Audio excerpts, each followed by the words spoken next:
invite you to please be seated. Good afternoon. Muy buenas tardes a todos.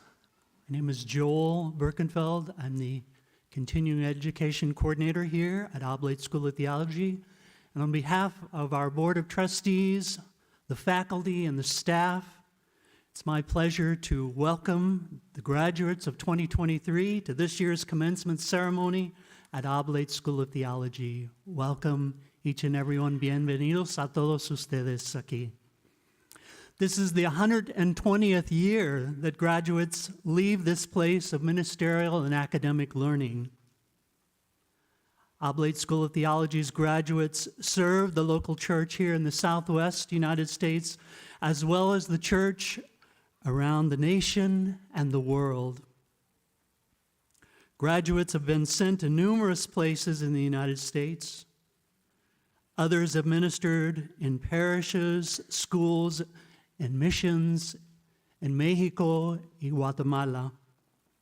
Some of OST's graduates have been missioned overseas to places such as Sri Lanka, the Philippines, Zambia, Italy, China, Austria, Iraq, and Afghanistan, just to name a few places. The candidates here today, you will soon join a long line of former students and ministers who spread the good news of God's abundant joy throughout the world. Nuestros graduados han sido enviados a numerosos estados en la Unión. Unos han ministrado en parroquias, escuelas y misiones en México y Guatemala. Otros han sido enviados al extranjero, a lugares como Sri Lanka, Filipinas, Zambia, Italia, China, Austria, Irak y Afganistán, solo para mencionar unos lugares.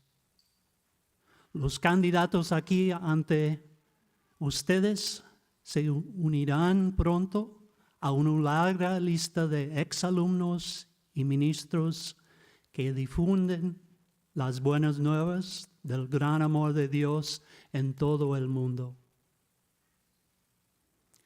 As we begin our ceremonies this afternoon, just a kind reminder to please take the time now to silence any electronic devices, cell phones, pagers, text devices, anything that whistles or beeps.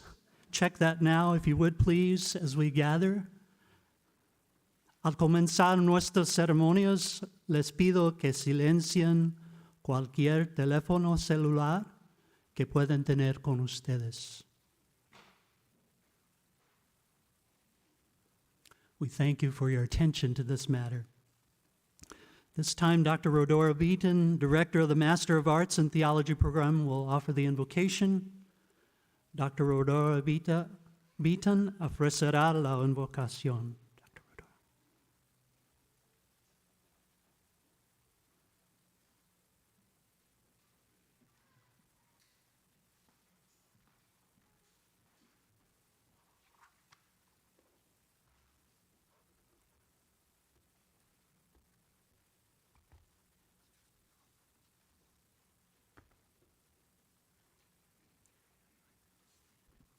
I invite everyone to please stand. Todos de pie, por favor.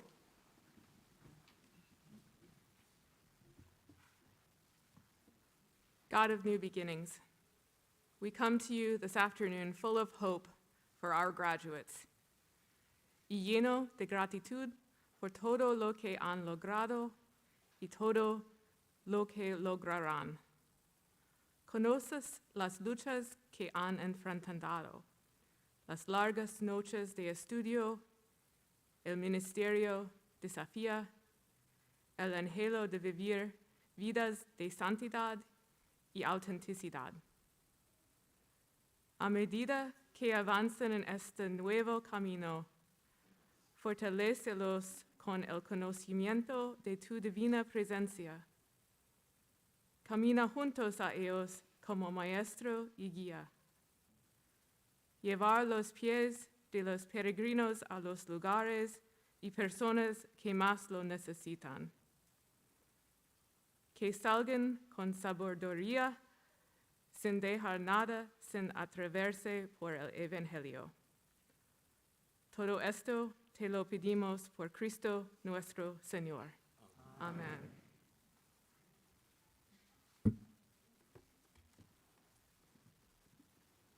Would you please be seated? Siéntense, por favor.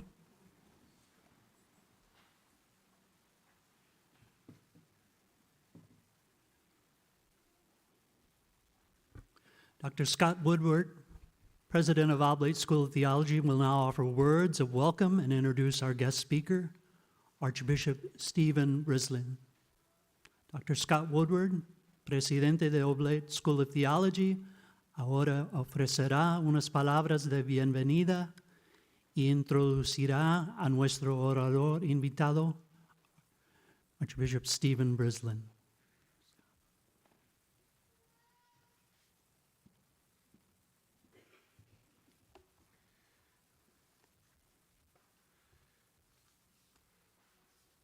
Welcome, everyone. Buenas tardes. On behalf of Oblate School of Theology and the Board of Trustees, I welcome all of you. It is so good to look out on this crowd, covered in regalia, ready for what comes next, ready. To both graduates and faculty, welcome. And to our guests joining us here in person, joining us online, welcome to you as well to this 120th time we have gathered for commencement exercises at Oblate School of Theology. Let me start by welcoming some special guests. First of all, Father Lou Studer, who is the chair of our Board of Trustees and the provincial of the U.S. Province for the Oblates of Mary Immaculate. Lou, who travels here from Washington. Lou, welcome.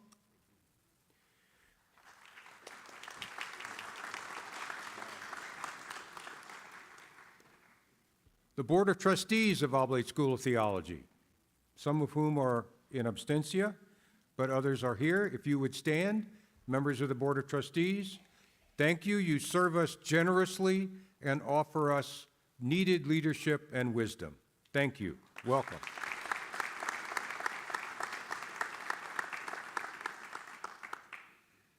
The faculty of Oblate School of Theology, would you please stand? These graduates are very much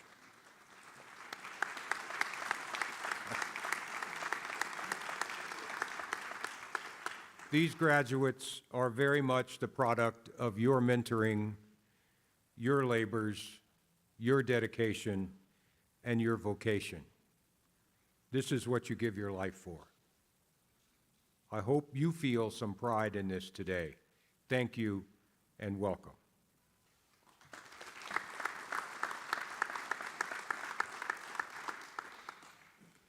The administration and the staff and support personnel here at OST, members of the administration, if you would stand, if you're here. And yes, thank you.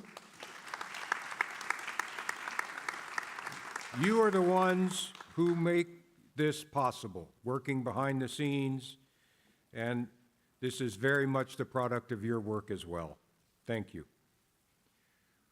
Formation directors, including Father Jim Myers, the rector of Assumption Seminary, and Father Antonio Ponce, the formation director at Borzaga House of the Oblates, and other formation directors from communities here. Would you rise so we can thank you?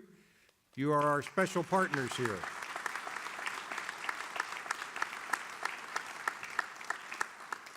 Thank you for the work you do and the partnership we have. And in absentia, we welcome Archbishop Gustavo Garcia Sierra, the Archbishop of San Antonio, who is a member of our Board of Trustees. He sends his regrets. Guests and families of the graduates, you join us here both in person and online. We welcome you and we thank you for all the support you've given our graduates over the years They get the degree today, but you bore a good part of the burden. And I hope you enjoy a good part of the celebration as well. Families, thank you.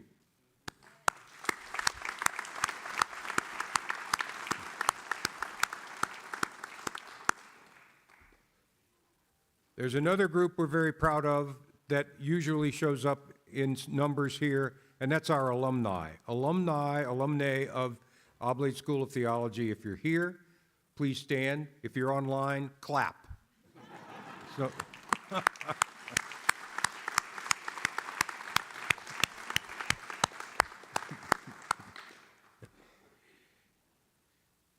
and our special honorees for this commencement, first of all, Most Reverend Stephen Brislin, Archbishop of Cape Town, South Africa, who is our commencement speaker. Dr. Richard Gallardi of Boston College, who will be one of our honorary doctorate recipients. We welcome both of them from traveling from a far distance to come and be with us today. Thank you.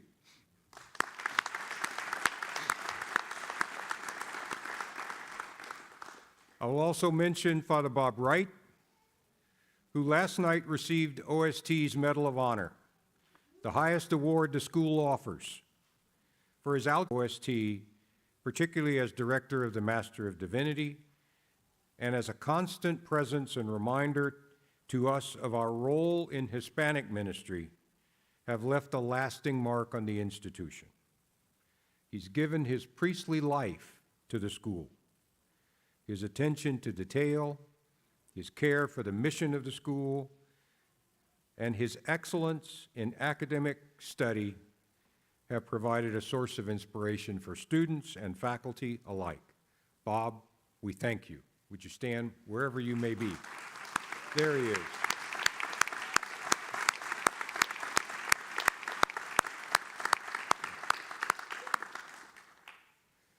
And finally, but certainly not least, our graduating class, los graduados.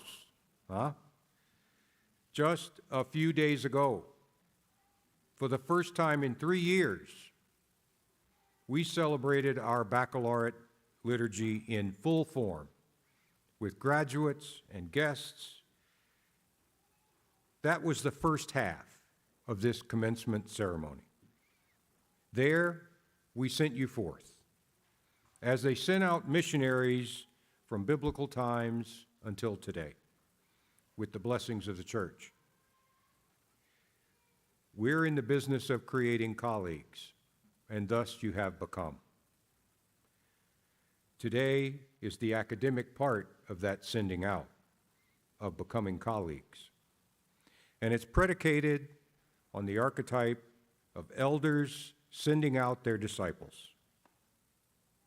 In the stories of old, when persons who want to prepare themselves for a life of service, they would go and attach themselves, apprentice themselves to the elders. When the elders deemed them ready, they would lay hands upon them and send them out with a blessing. That's what we will do with you ritually today. When we place academic hoods over you, it is our way of imposing hands on you, blessing you, telling you you are ready to go into the world and serve. Graduates of 2023, welcome.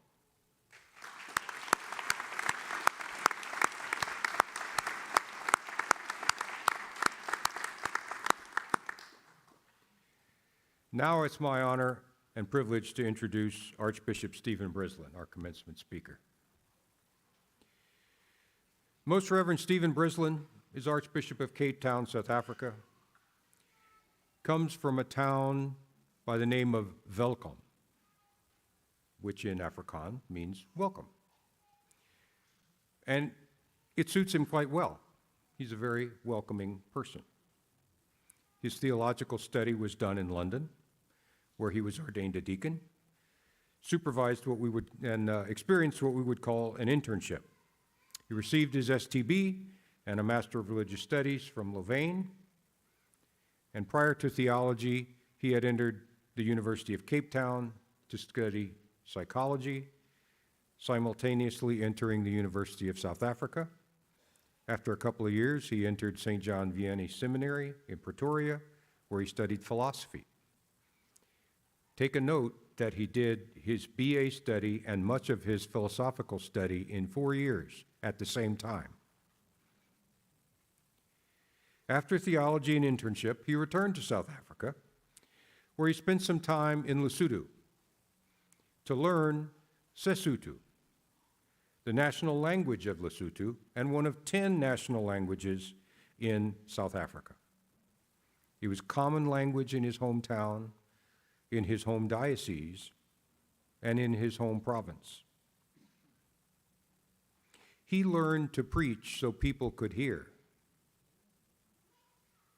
He was ordained to the priesthood in 1983, becoming the first diocesan priest of South African descent in his diocese. Almost everyone else was Dominican. Sorry, friars.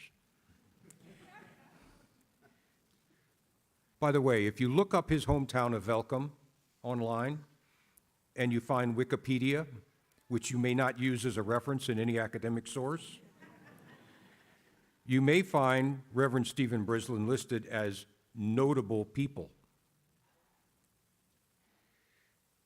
Archbishop Brislin is one of those lucky few to serve as bishop of his home diocese, Kroonstad, which I'm sure I mispronounced, which in Afrikaans means city of the crown, so named for the many gold mines in the area.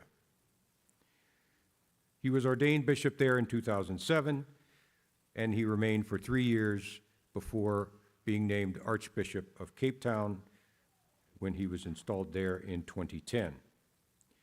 All of this was in the biography I received from him, but it really said very little about why we asked him to come speak and why we would give him an honorary doctorate. He has good, strong oblate ties. His elder brother was an oblate. He's been involved with oblate bishops in the South African Bishops' Conference, Southern African Bishops' Conference. And he's been very instrumental in interreligious dialogue in South Africa, especially with Shia Muslims in Cape Town. All very good things. But now, the important parts of his work. It would have been very easy for him to be quite comfortable with apartheid. His home province was a center of apartheid. But his vision of the church left him uncomfortable with such thinking. He actually refused the compulsory military service required of all white South African men because he thought it immoral to take up arms against one's fellow citizens. Dignity not being based on the skin color or economic status, but rather being granted by the Creator.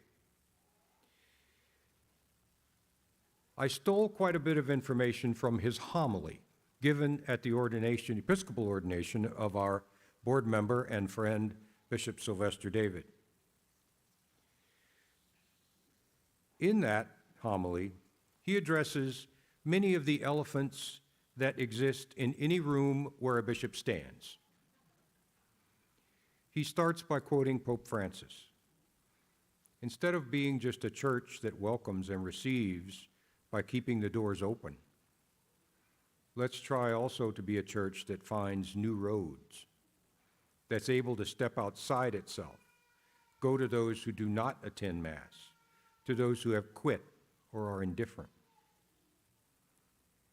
This is the task of the bishop, he says, to be ready to build those new roads, to be daring for the sake of the gospel. He mentions the challenges of being a bishop today, the scandal of clergy who have sexually abused minors, the disillusionment of many who feel that they've been betrayed by leaders, whether those leaders are political, economic, or church leaders. People crave leadership with integrity.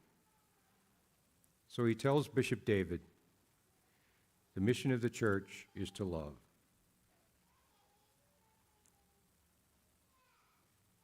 Bishop must look for ways to reach out, building a church that moves beyond the church walls to the church that is the people of God.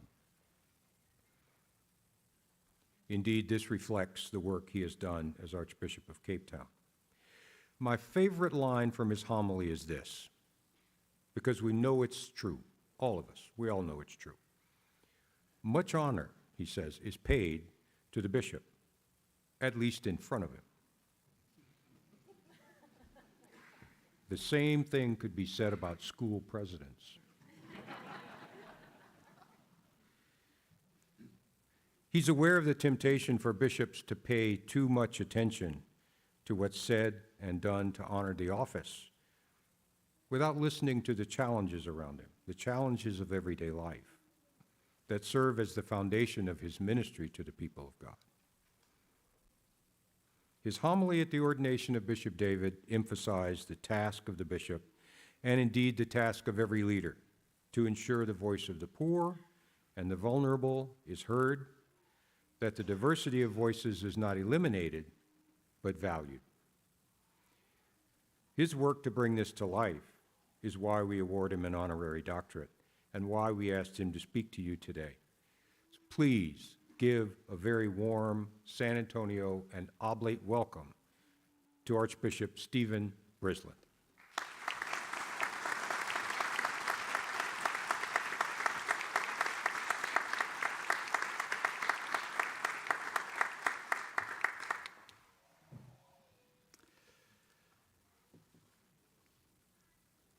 Father Lou Studa, OMI, the chairperson of the board of the Oblate School of Theology, and Dr. Scott Woodward, president of OST, members of the board of trustees, Father Jim Meyer, PSS, rector of the Assumption Seminary, and other formation directors from religious houses in San Antonio, Dr. Richard Galadi of Boston College, fellow honorary doctorate recipient, and Father Robert Wright, OMI, who received the Medal of Honor, to faculty and to the graduates most particularly, and to you all, ladies and gentlemen.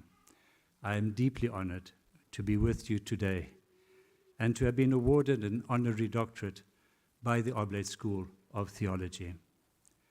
I wish to express my gratitude to the OST for considering me for this honor, even though my life and ministry as a priest has not been in the academic field, but rather as a pastor in parishes. A similar award was given by the same school to another South African and Cape Townian, Dr. Alan Busak. Dr. Busak received an honorary doctorate of theology in 2014 in recognition of his courageous challenge to the apartheid government through liberation theology and its critique of the forces that seek to oppress and hold others in servitude. It is truly an honor for me to be the second South African and Cape Townian to be acknowledged in this way. As you have heard, I was raised in apartheid South Africa, and I grew up in a system that legislated which racial group each and every person belonged to. The group to which you were assigned, based largely on skin color, determined which privileges and freedoms you would enjoy. Different racial groups lived in parallel worlds, with little or no intermingling apart from the formal setting of the workplace. Powerful indoctrination was used to ingrain in one segment of our society that they were the civilized and superior ones, while also ingraining in the vast majority of the population that they were inferior, incapable of being educated, and that they should simply accept their inferior lot in the world. Fortunately, I was blessed, since I came from a compassionate and thinking family, and also because I belonged to a church with outstanding leaders, among them Archbishop Dennis Hurley, OMI. The Catholic church's stand against apartheid and its courage have never been given sufficient acknowledgement. Now, 29 years on since we have gained independence, the workplace, the schools, universities, sport and social clubs have all been deracialized in South Africa. Yet socially, South Africans still by and large live in parallel worlds. Prejudice and a group mentality are powerful forces that are not easily eradicated. It takes more than one generation to overcome indoctrination.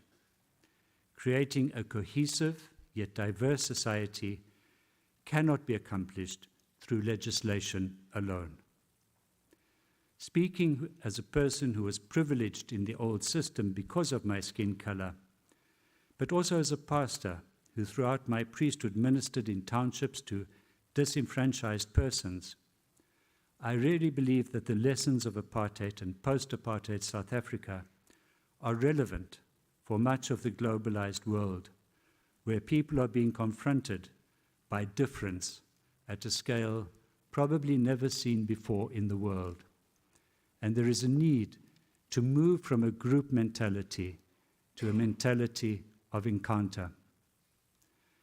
Globalization has brought many benefits to the world in terms of technology, healthcare, science, engineering, and transport.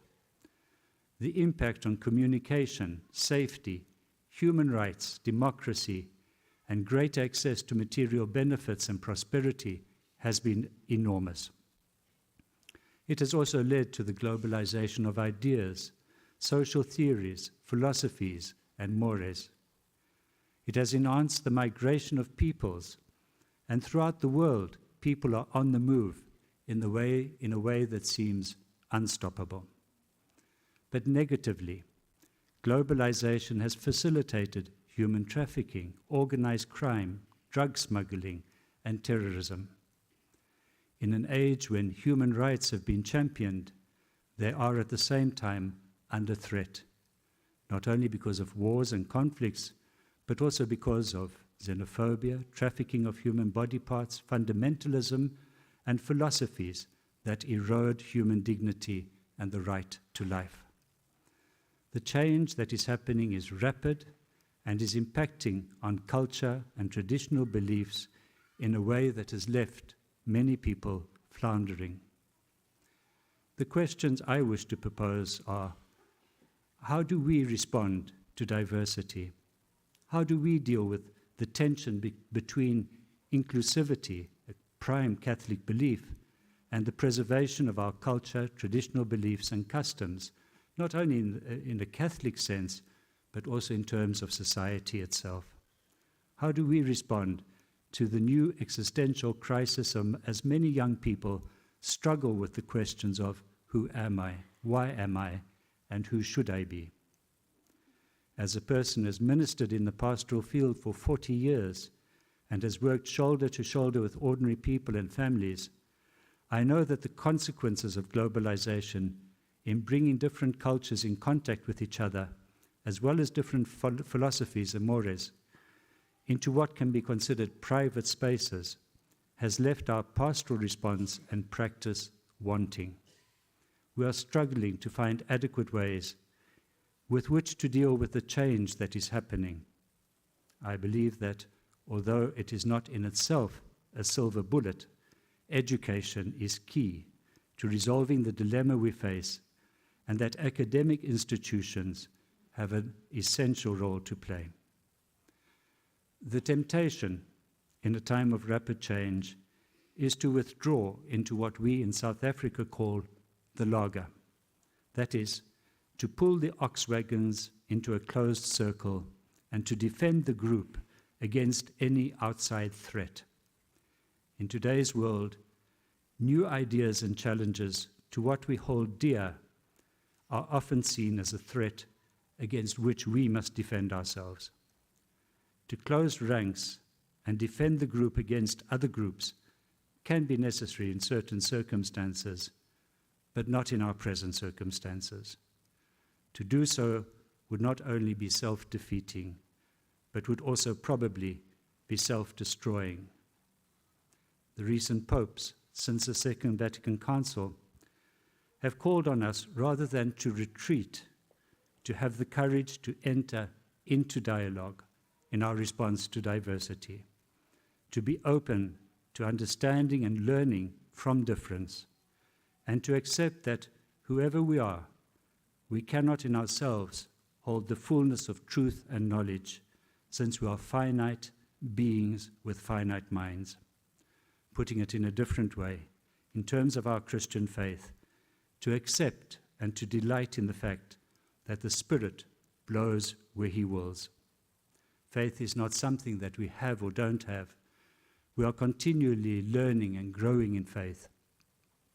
Responding to diversity through dialogue has the possibility to both enhance mutual understanding and also to deepen our own knowledge of what we believe and why we believe it.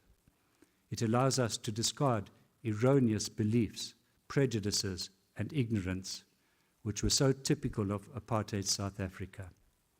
Yet dialogue needs education. Because firstly, dialogue is threatening.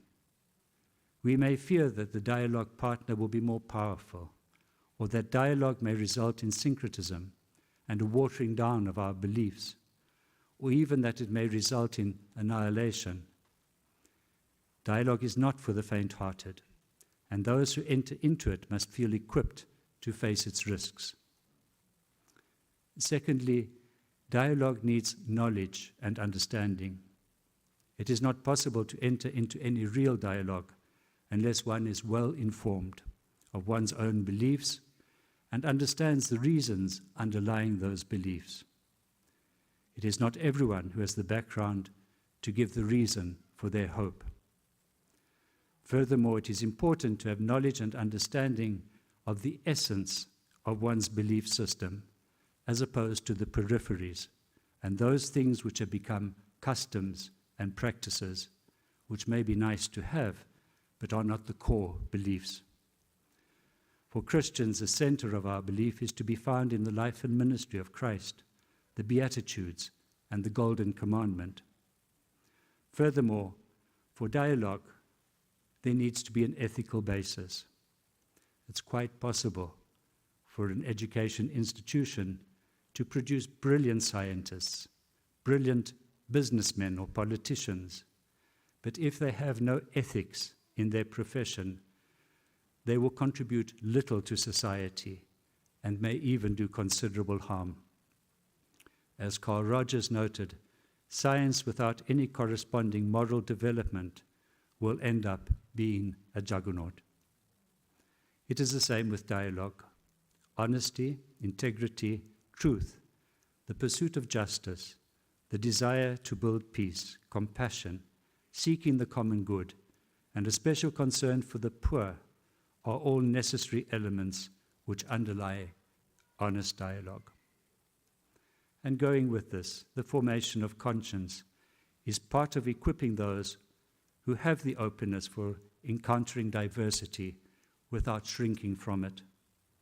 Conscience, too, ensures that differences are not swept aside, or that there is a pretense that differences don't exist or don't matter. Dialogue is not the denial of difference. And finally, for an academic institution, it must always be remembered that dialogue must respect the common humanity of all people. Differences among people do not detract from our common humanity. And any person, no matter how different, deserves the respect of his or her dignity as a human being. In a changing world, it is so easy to demonize and denigrate those who differ from us or with us, so easy to call them names and dismiss them as being irrelevant. Dialogue can never be successful without respect. I believe that institutes of higher education, particularly those that are Catholic, have a very positive role to play in equipping young people to encounter difference and diversity in a positive way, appreciating that we are not in a ghetto because we differ from others, or that others are in a ghetto because they differ from us.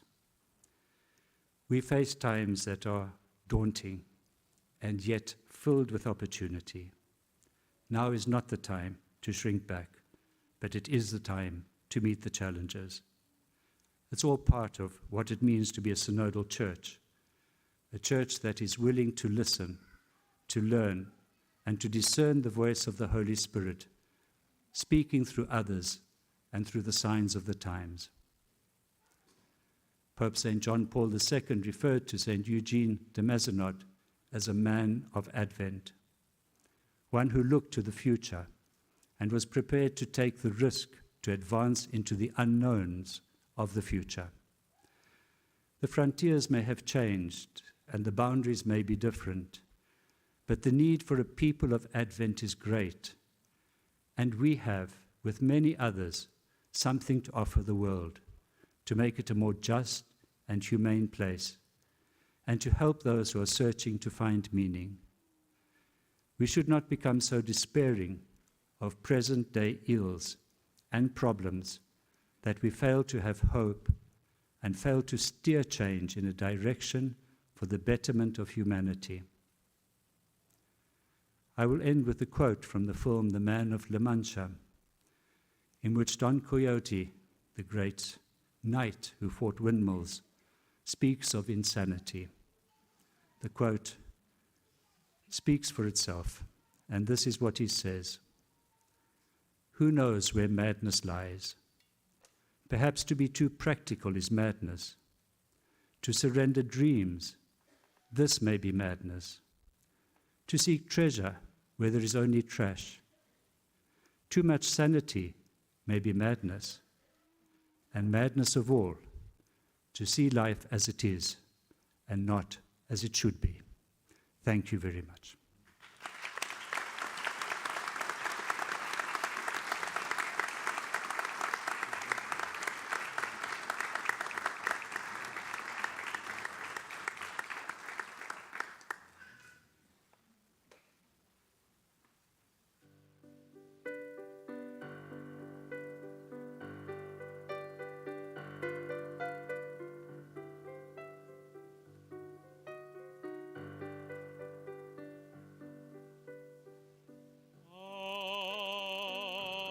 Ave Maria,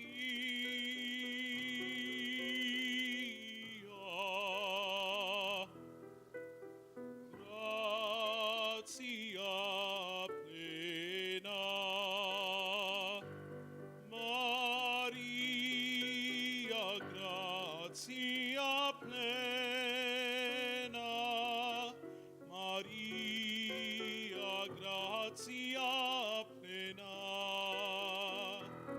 Ave, Ave Dominus, Dominus tecum, benedicta tu in mulieribus, et benedictus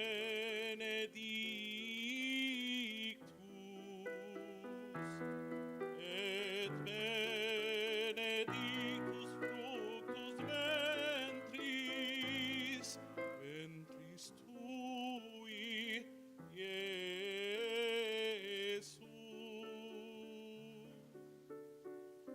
Ave Maria.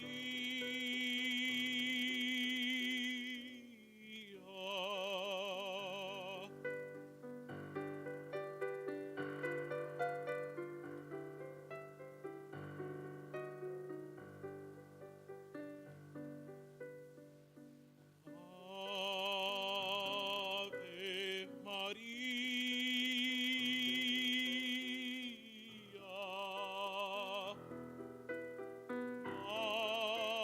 Mater Dei, ora pro nobis peccatoribus, ora pro nobis.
Reverend Ken Hannon, Vice President for Academic Affairs and Dean at Oblate School of Theology, will certify that the candidates have completed their respective degree programs.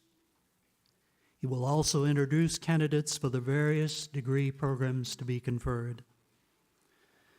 We ask that you refrain from applauding until all candidates for their respective certificate and degree programs have received their certificates and degrees. El Reverendo Padre Ken Hannon, Vicepresidente de Asuntos Académicos y Decano en Oblate School of Theology, certifica que los candidatos han contemplado sus programas respectivos. Él también introducirá los candidatos de los programas conferidos.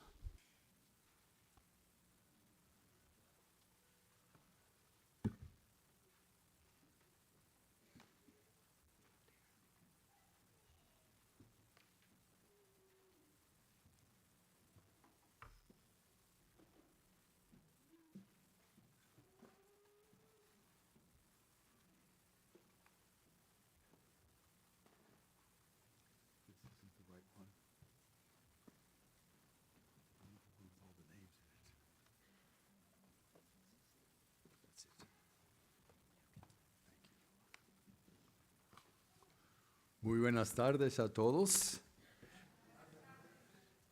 and particularly to the candidates. It is my honor and pleasure to certify your readiness to receive the degrees. We will begin with the degree of Master of Arts in Pastoral Ministry. Dr. Rose Martin, the director of that program, will assist the graduates in vesting in their hoods, and the degree certificates will be presented to them by Dr. Lewis Studer, the chairman of the board, and Dr. Scott Woodward, the president of the school. May I ask, therefore, that those who are candidates for the Master of Arts in Pastoral Ministry degree please rise. These persons have completed all academic requirements for the Master of Arts in Pastoral Ministry degree, and the academic hood will be presented to them along with their diplomas. Therese Bransford. Therese has over 20 successful years of experience administering various religious education programs and parishes globally in military chaplaincy as a DRE. Most recently, she was pastoral administrator at St. Peter's Parish in Boerne, Texas. Her ministry took a different direction when she left parish ministry to take on the more challenging and vital one, the needed care of her parents as full-time caregiver. But this included a herd of goats, that is what it says, including orphaned kids, and therefore often attended class on Zoom. Several cows were involved as well, which somehow mysteriously multiply each year, and a llama. With the incredible lifelong example of her parents' ministry, God alone knows where she will be called next. She looks forward to playing grandma, nanny, to her grandchildren and truly enjoying her family. Teresa's 4 children, loving spouse, have been tremendously encouraging of her ministry and finally of completing her graduate studies. Sister Jennifer Otuyone. Jennifer was born and brought up in a Catholic family of 6 children in Abia, Nigeria. She joined the Congregation of the Daughters of Mary, Mother of Mercy in 1986, professing her first religious vows on September the 10th of 1988. She ministered in Nigeria for almost 6 years before coming to the United States. She is very excited to have her regional superior, Sister Maria Providencia, also present here, and family and friends joining by celebrating with her today. Her plan is to continue her ministry as a staff chaplain at Christus Santa Rosa Hospital Medical Center here in San Antonio, Texas.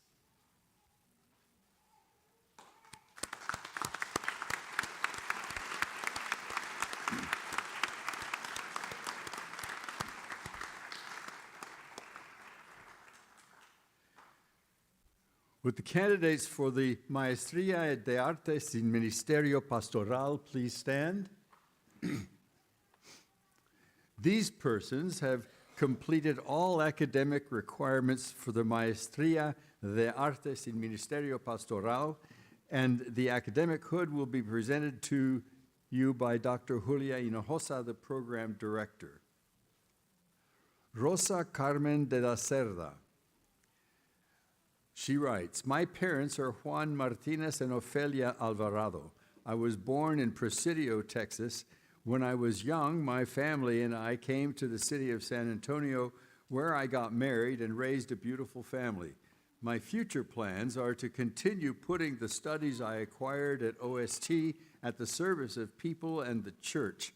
My dream is to continue the faith formation programs for the Hispanic community that I started in my parish of St. Dominic during my pastoral practice. Julio Cesar Galvan.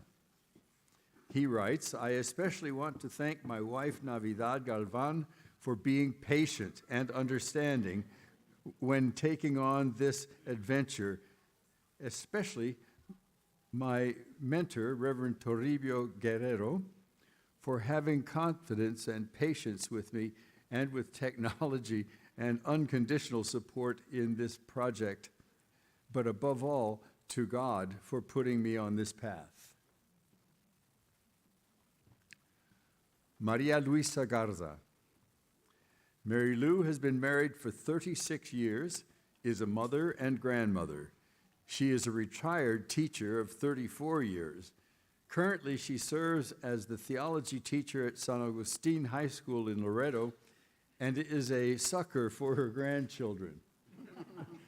Not the only one, I think. Ramiro Garza II, husband of fellow graduate Mary Lou Garza, with whom he shares 4 children and 4 grandchildren. Deacon Ramiro was ordained in June 2021, and when he grows up, he hopes to be as cool as Dr. Rodolfo Luna, fluent in 3 languages and have a PhD. ¿Por qué no?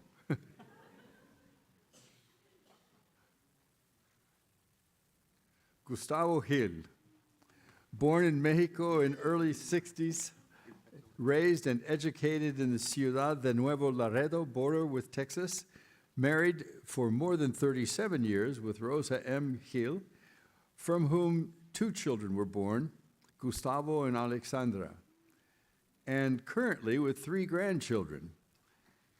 He writes, I have dedicated most of my productive years to the transport industry. My priority is our Lord Jesus Christ and to follow his gospel. That's why I can say with a swollen heart and out loud, I am Gustavo Gil, servant of Jesus, and every day more in love with our Lord. Reynaldo T. Guajardo Jr., married to Yolanda Guajardo for 34 years on May 7th, father of Stephanie Reynaldo T. III and Jonathan, grandfather to Luke and Michael, born in Laredo, Texas, and raised in both Laredo and Nuevo Laredo. My future plans are to go wherever God calls me to. I would like to continue to work with married couples and continue my religious education to better serve our church. Carlos Hernandez. Carlos is originally from Bogota, Colombia, is a medical doctor who has worked in Eagle Pass, Texas for the last 25 years. He was ordained a permanent deacon on 12 June 2021 and has been happily married for 23 years to his wife Sandra, with 3 grown children, leaving them as empty nesters.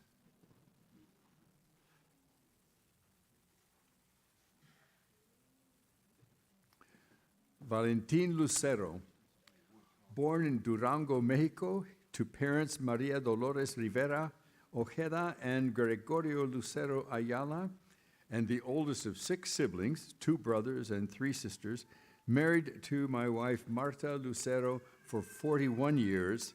We have 3 children. Education has always been my dream, and getting a degree in pastoral ministry will complement my diaconal studies as an ordained minister for the Archdiocese of San Antonio, currently serving at St. Joan of Arc Catholic Church.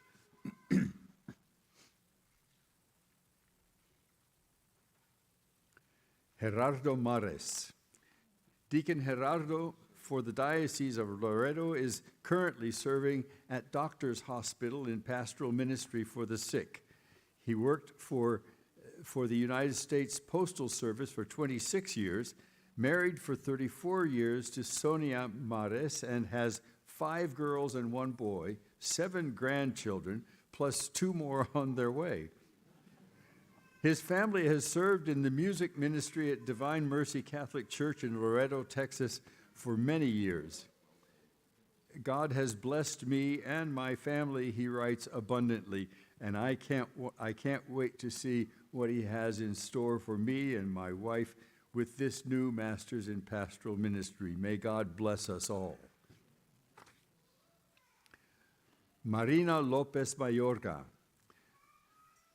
Marina is a Mexican immigrant originally from the state of Jalisco, Mexico, daughter of Mr. Ramon Lopez and Maria Luisa Mayora, the 5th of 6 siblings. Since 1990, she has lived in Seaside, California, married and with 2 daughters. Very grateful to the school and staff, and of course to God, for this opportunity to grow in her ministry.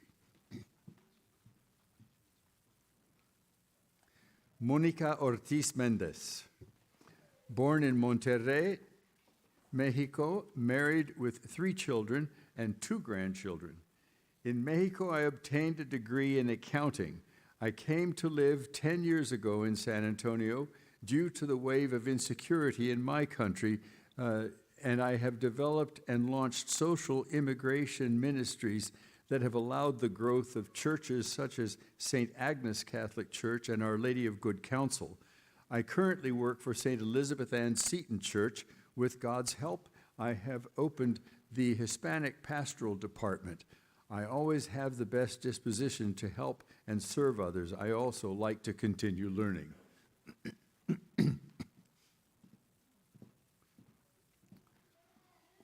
Guadalupe Flores Ocana. He writes, I was born and grew up in, I was born and grew up in the city of Oruro, Bolivia, in the Coliquiri Mining Center. I belong to the congregation of Our Lady of Victory Missionary Sisters, often referred to as Victory Knoll Sisters. I am a certified spiritual director and civil engineer by profession. I want to thank God, my family, of which both my parents and brothers who are with God, teachers, and especially my congregation for all the support they have given me during this time of study and preparation. I currently work in the Diocese of Charleston as a Hispanic Adult Faith Formation Coordinator. I plan to continue living the charism of my congregation, which is, quote, sharing the love of Christ with the poorest and most abandoned in a personal and institutional way, or non-institutional way. It makes a big difference. Well, I think. Miroslava Vargas. She writes, my husband and I were married at Sacred Heart Church in Crystal City, Texas in 1972. Together, we raised 4 wonderful children, Gilberto, Gerardo, Lisa Marie, and Cristina Monique. We are blessed with 13 grandchildren.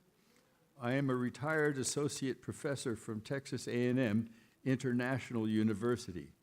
Presently, I serve as the Director of Religious Education at San Agustin Cathedral in Laredo, Texas. My future goal is to continue writing on how to best educate Hispanic children and youths in such a way that they will hold love for one another and follow Jesus' teachings. To all of the candidates.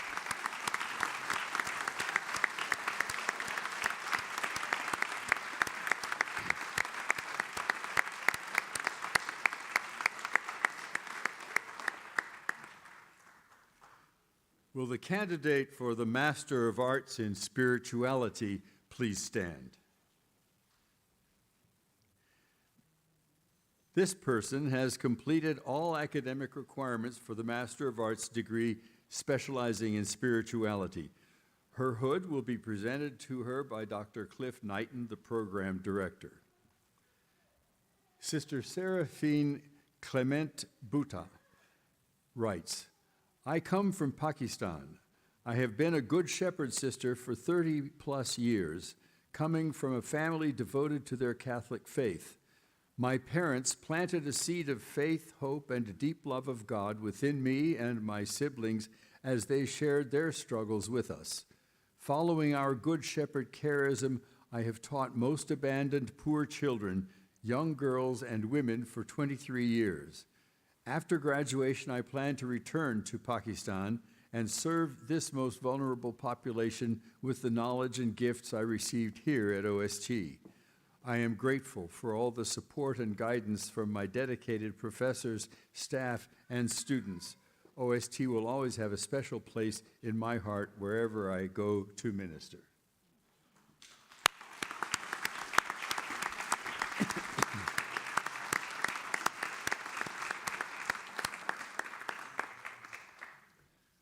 Would the candidates for the Master of Arts in Theology degree please rise? These persons have completed all academic requirements for the Master of Arts degree in theology. The academic hood will be presented to you by Dr. Rodora Beaton, who is the program director, assisted by Sister Addie Lorraine, who simply inserted herself there.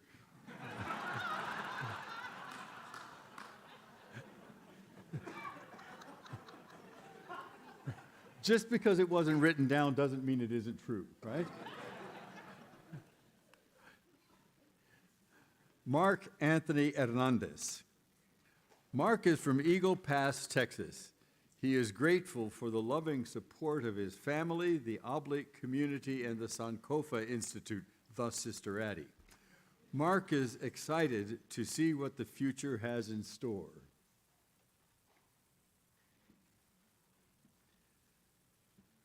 Mark Nicholas Johns in absentia,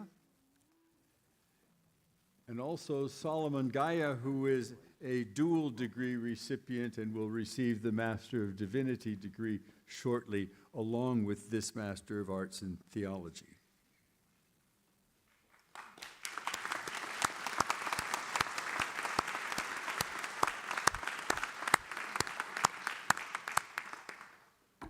Okay, gentlemen. Would the candidates for the Master of Divinity degree please rise and stay standing? These persons have completed all the academic requirements for the Master of Divinity degree. The academic hood will be presented to you by the co-directors of the program, Father Bob Wright and Father Roger Keeler. Is she back again? Are there any programs you don't direct? Sister Addie is the director of the Sankofa program, and both the one person before and also Benita now are graduating in that program. Any more corrections? Okay. We have a very collaborative faculty here. Nathan Ashburn in absentia of the Diocese of Little Rock in Arkansas. Venita Bowie writes, I am the oldest of 3 siblings born to Charles and Lily Bowie. whom also helped raise their niece, who has always been a sister to me. I have 2 adult sons and 2 grandsons to whom I'm affectionately known as their Yaya. I am so grateful for all the love and support from my immediate family. I extend my extended family, friends, and my church congregation, Sweet Hodges Chapel of the African Methodist Episcopal Church. My goal for my MDiv is to be divinely guided by God for the next assignment He has for me, which I hope is rest. I know my dad would be proud of me if he were here, but I can feel his presence from heaven. David Benjamin Chaco. David is a native of San Antonio, the second son of Doctors Benjamin and Rosemary Chaco. He is looking forward to his ordination to the priesthood on May 20th of this year. He will serve as a priest of the Archdiocese of San Antonio. He also plans to follow his parents' Army heritage by serving as a military chaplain in the United States Army.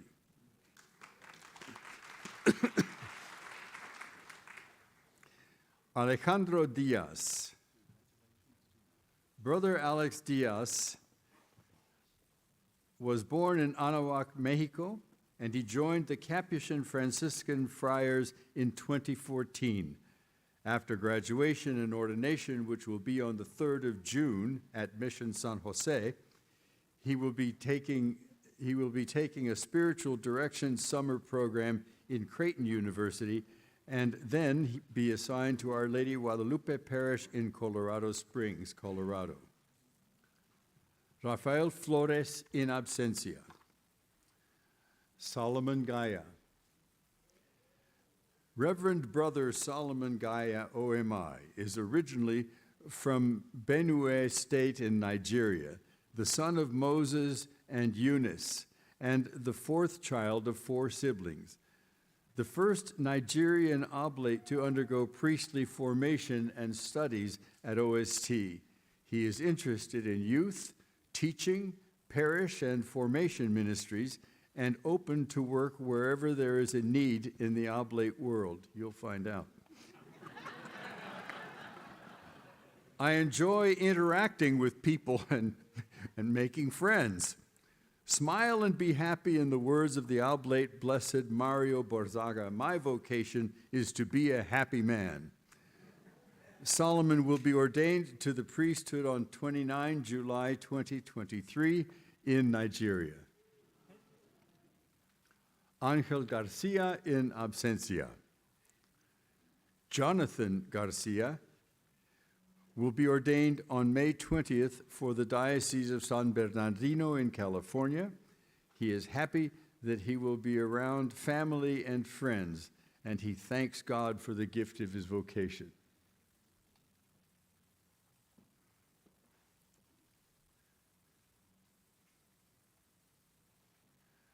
John Paul Hartnetty.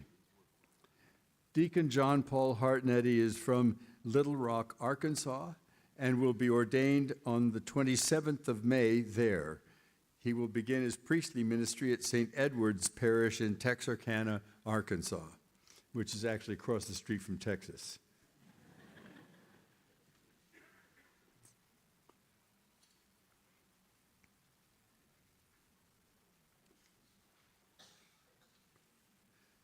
Thomas Wang in absentia. Randolph Ed Hopkins of the Diocese of Fort Worth, who will shortly be ordained to the priesthood for service in that diocese.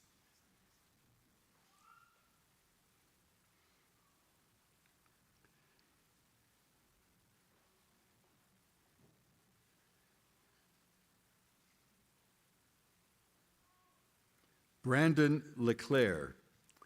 Brandon was born in Sioux City, Iowa, and moved to Mansfield, Texas when he was 2 years old. He writes, I am an only child. I enjoy cooking, baking, and teaching. I am soon to complete 8 years of seminary formation. for the Diocese of Fort Worth. I look forward to my first assignment in ministry. Bet you do.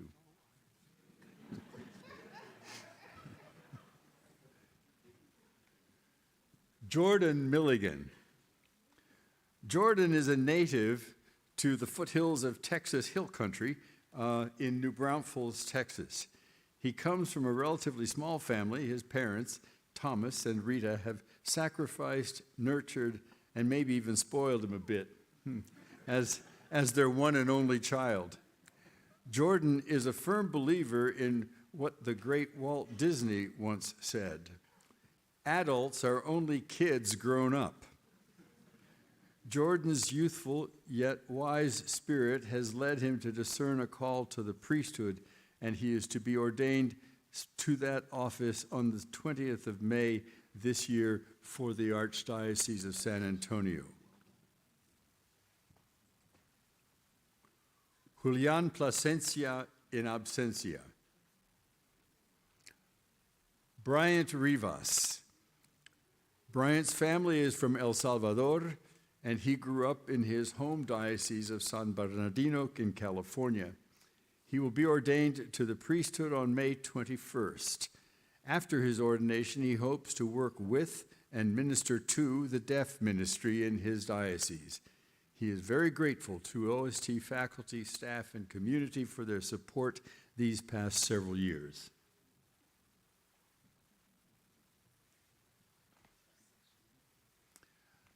Noel Simmental, also of the Diocese of San Bernardino, in absentia.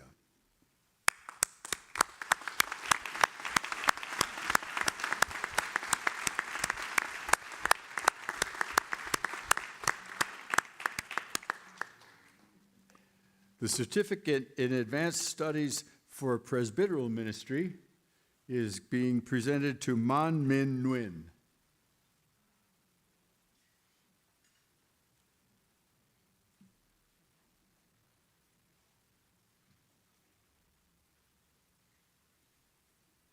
He's the only one, so clap for him.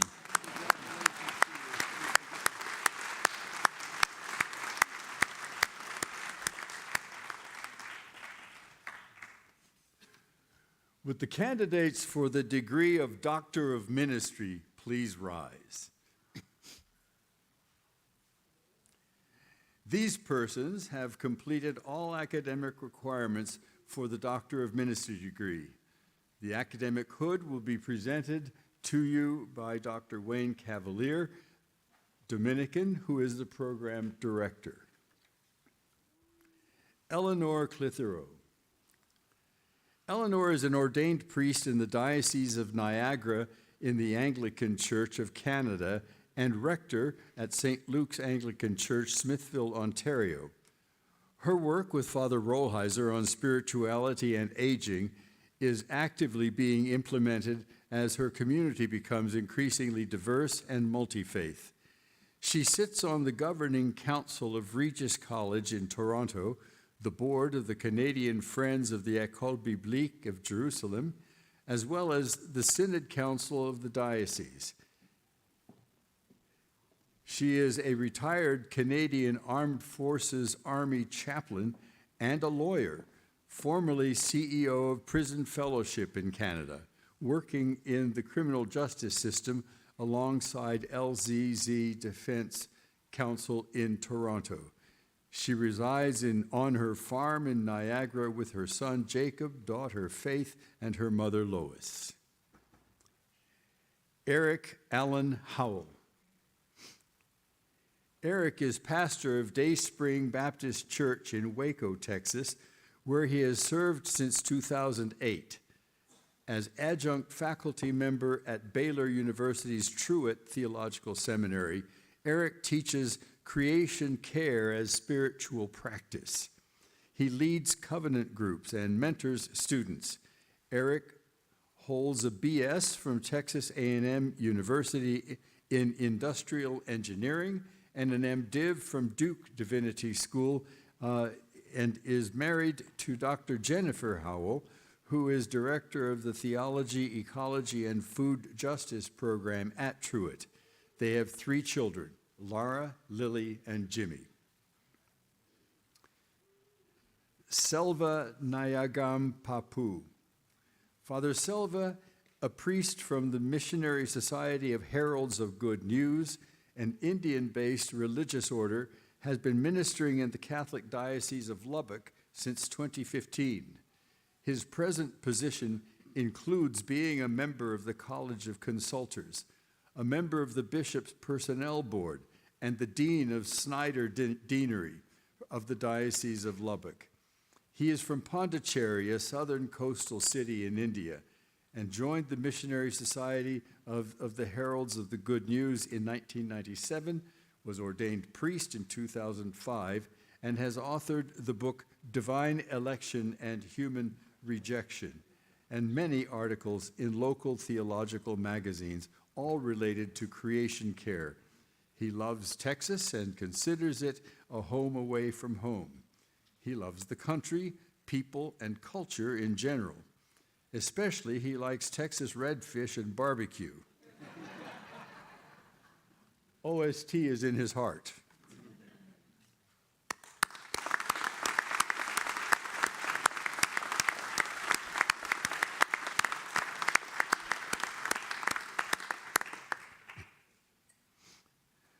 Will the candidates for the degree of Doctor of Philosophy in Spirituality please stand?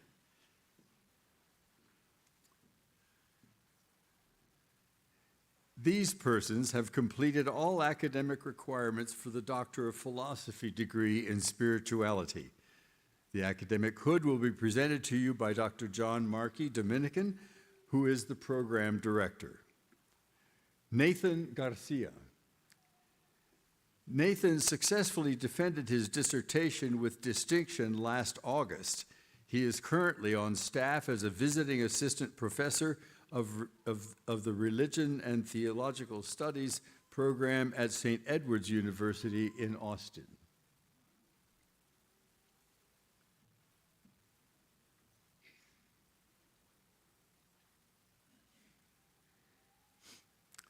David John Pakta. David successfully defended his dissertation with distinction in November and has been serving here at OST as the director of the Institute for the Study of Contemporary Spirituality since January. He is also the executive director of the Disciples Center for Education, a nonprofit that facilitates the expansion of education capacity in congregations. His request after finishing his doctorate was for his friends and family to call him doctor for 1 month. It didn't happen. We therefore encourage him today by calling him Dr. Pakta, and after that it's just Dave. Din ti tu ha in absentia.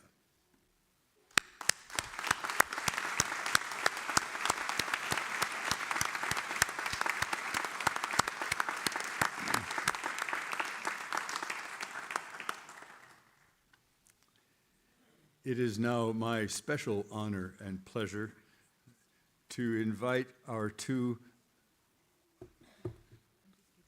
honorary doctorate recipients to come forward. Archbishop Stephen Brislin is being awarded the honorary doctorate of pastoral leadership. You will receive the hood from Dr. Scott Woodward.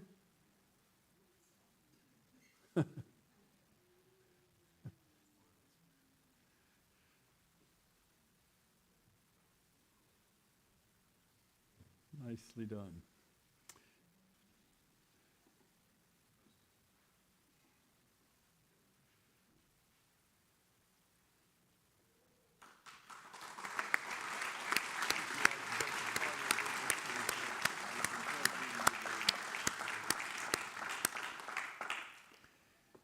It is our special pleasure to confer the honorary doctorate in humane letters on Dr. Richard R. Gallardi.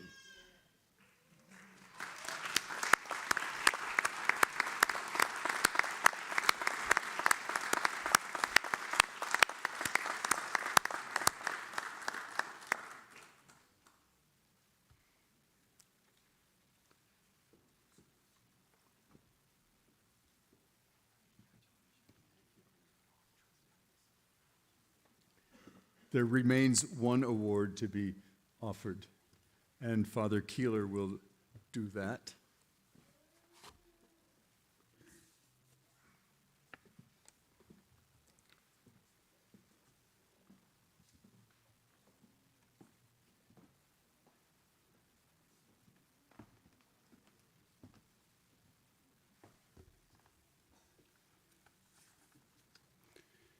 The Stiesel Award, named after a couple whose warmth, graciousness, and gentleness had a way of bringing out the best in their many nieces and nephews, causing each one to feel as though she or he was the daughter or son they themselves never had. The Stiesel Award is given to the Master of Divinity graduate to acknowledge and celebrate his or her personal, intellectual, social, ministerial, and spiritual growth during her or his journey here at the Oblate School of Theology. The award celebrates the recipient's openness to new ideas and information, receptivity to direction and critique, their willingness to work collaboratively with faculty and peers, the tenacity to follow things through to a satisfying conclusion, and the ability to recognize how personal, professional, and spiritual growth can be achieved through it all. Selected from among the graduates by an ad hoc committee of the faculty, the Stiesel Award says in effect, "You are not the same one today that you were when you first came here to the Oblate School of Theology. The best has been brought out of you, and we are proud of your growth." The Stiesel Award for 2023 is presented to Alejandro Diaz.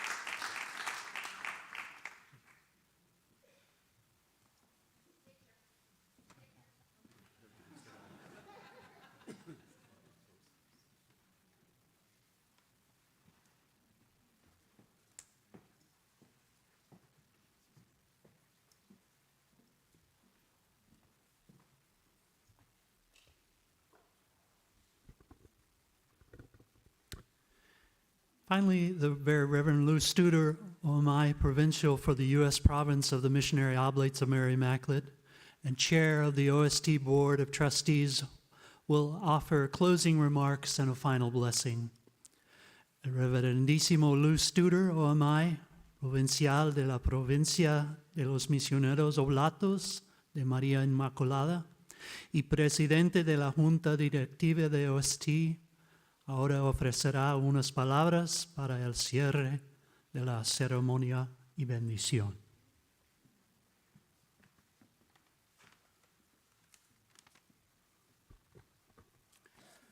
120 years of graduations at Oblate School of Theology. It almost seems like nothing else needs to be said, except I am wondering if you were there, Ken.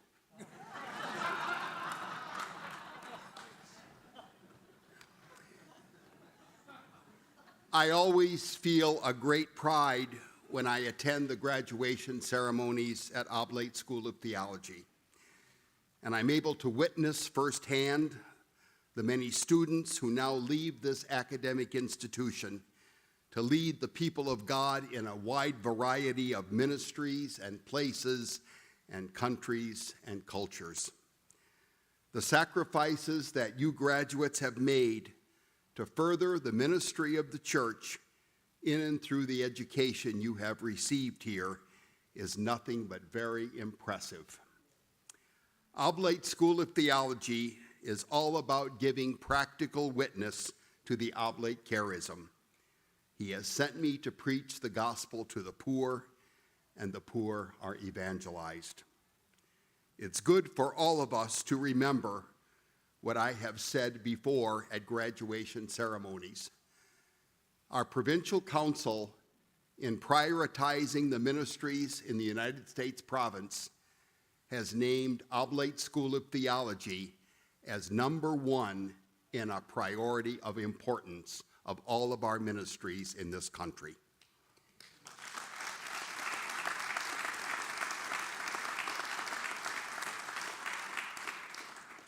In and through the education that graduates receive here, the ministry opportunities, faith formation, they go out to share what they have learned here, to form community, to enhance and bring the faith to people struggling to give meaning and give purpose to their lives.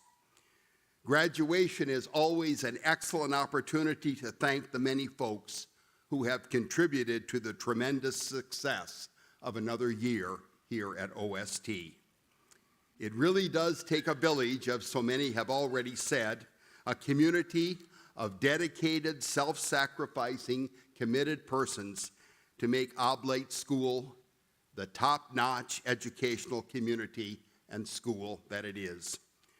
To a person, these folks give of themselves generously with their talents, their energy to further the work of the church in our world.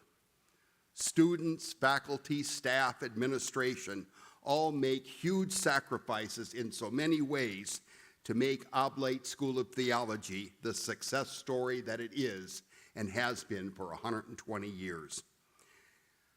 I, as provincial, speak in the name of all the Oblates in our province and on behalf of the many people who are in any way associated with this school, including our board, our donors, and all those more directly concerned on a day-to-day basis with the school. I express my deep thanks for the sacrifices that you make, for your untiring desire to contribute to renewing your own faith and the faith of the people that you serve in ministry in so many places in our world.